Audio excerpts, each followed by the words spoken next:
Everyone, my name is Austin. I'm a senior product designer here at GitLab. I'm working in the compliance group and I'm going through my async UX office hours. So this week I was kind of all over the place. I was in Figma, I was in issues, I was in merge requests, and felt really productive. So this felt like a great week. I want to share a few things that were at top of mind for me and some things I was working through. So one thing that I was just working on was refining several different ideas for how we might start exposing the ability to stream audit events in our UI. The first thing that kind of came to mind was being able to just use a banner notification as a way to bring awareness to users that you can start streaming these events directly on the audit events page itself. Maybe maybe we end up putting that into the configuration section, perhaps. Um, Not sure. Maybe not. I was also considering like what it might look like if we did like a split view. So we have a tab that shows the logs, and then we have a tab that shows this page for streaming, which then you could set up, and then they'd start appearing in that section. I was also thinking about if we kept it all on one page, just added buttons to it. I think maybe the potential downside of this is you might have a lot of data, but if we don't find that users are really doing more than like one or two streams, then maybe it is worthwhile keeping them all on the same page. Another area that I was considering, and we'll go back to like ecosystem, talking more about like the webhook configuration, see if there's a way that we want to like tie into their trigger system. We don't currently right now, as far as I'm aware, but that might be something we could consider as a potential entry point. Maybe even like replicating that similar form, but putting it in specifically the configuration section for security and compliance. Perhaps that can help localize our settings a little bit better, make it easier to discover, but it still feels a little disconnected because the logging portion will be separate from the feature.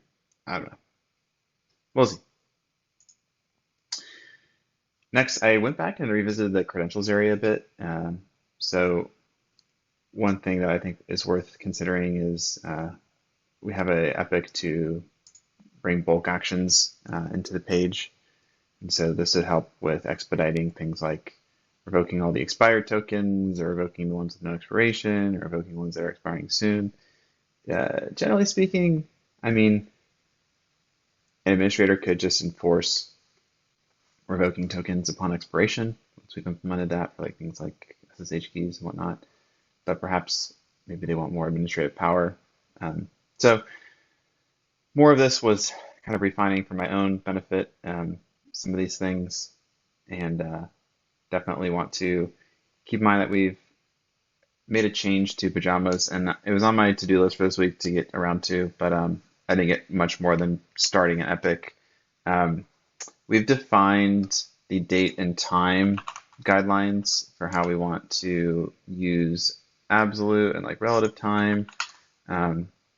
So this might be useful if you want to check this out. But we give you like a decision tree on which to use and why. So I think for audit events, we'll probably default to using the absolute time so we can make sure that things are converted correctly. But we may still want to give the option to if it's presented in ISO or if it's presented in this format, like more readable version. So we might have some little tweaks to make in our features, and I'll look to highlight some of those in the future. But another thing I'm trying to consider is like how's like the credentials area as an example work with workspace or access. Something that I know Access is working on is project access tokens, and like how those are currently tied into creating the bots that people are using right now. So as they're creating like a form to create bots, like how does that integrate into our credentials inventory? That's something we got to be thinking about. And then as workspace is spinning up, how do we help bring that very powerful admin area feature into the workspace itself so that workspace like administrators essentially, or the workspace owners, can start taking advantage of being able to control what is going on in that environment. And I spent like basically a whole day like opening and creating issues and like setting everything up for the different category maturity scorecards that we have on the docket. So I've got a main issue for compliance management, audit events, and audit reports. We've got a research request open to request for help from UX research. We've got a recruiting effort to ask for recruitment effort for each one.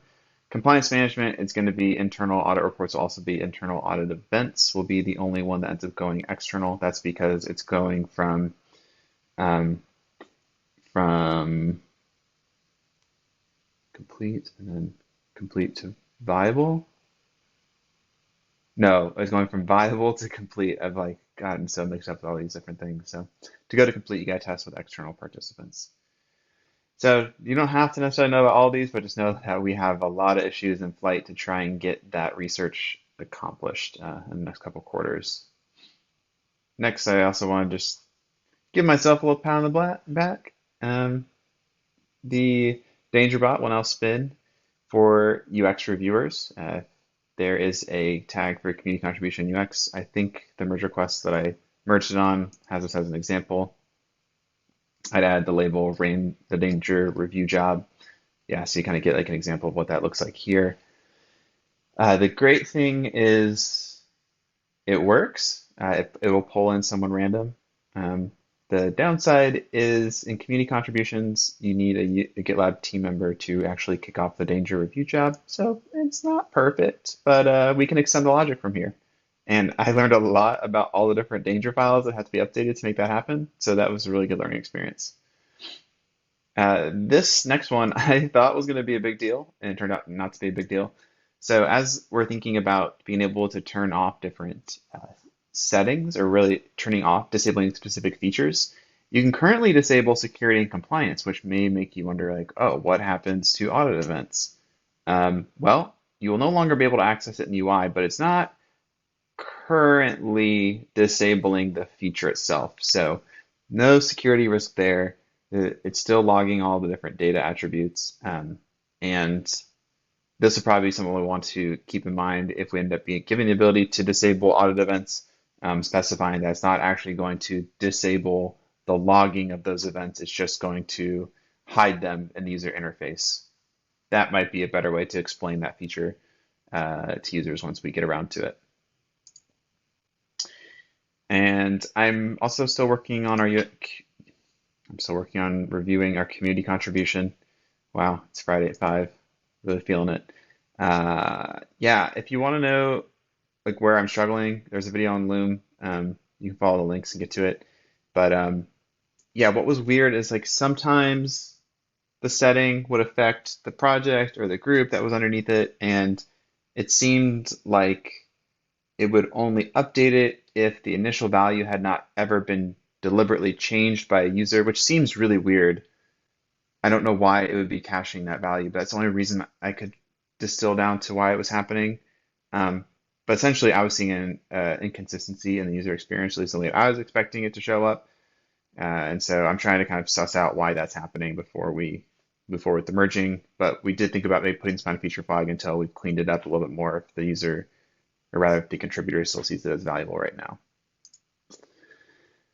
And lastly, working with Sam on a better way to communicate our long-term vision. So this came out of like our one-on-one discussion on Monday. Something that I felt like was a big topic, especially with the way we communicated what compliance was doing. So we really like pitched this idea that we're going to be able to like help you set up SOX and GDPR and HIPAA and SOC2 like right out of the box. And that's kind of misleading. What we are really working towards is like putting in the building blocks so that we can have those options to start making smart recommendations.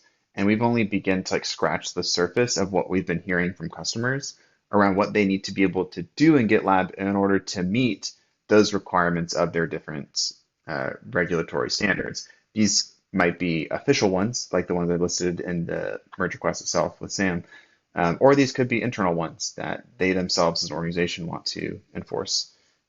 So we haven't quite gotten there yet. We're still laying the foundation. So as we improve those different configuration options, as we make GitLab more powerful to administrate, that sets us up nicely for being able to say, hey, if you're going to be working on a project that's, I don't know, responsible for SOX, then you need to make sure that merge request approvers cannot approve their own merge requests, and that needs to be on every project in your entire instance, not just one project.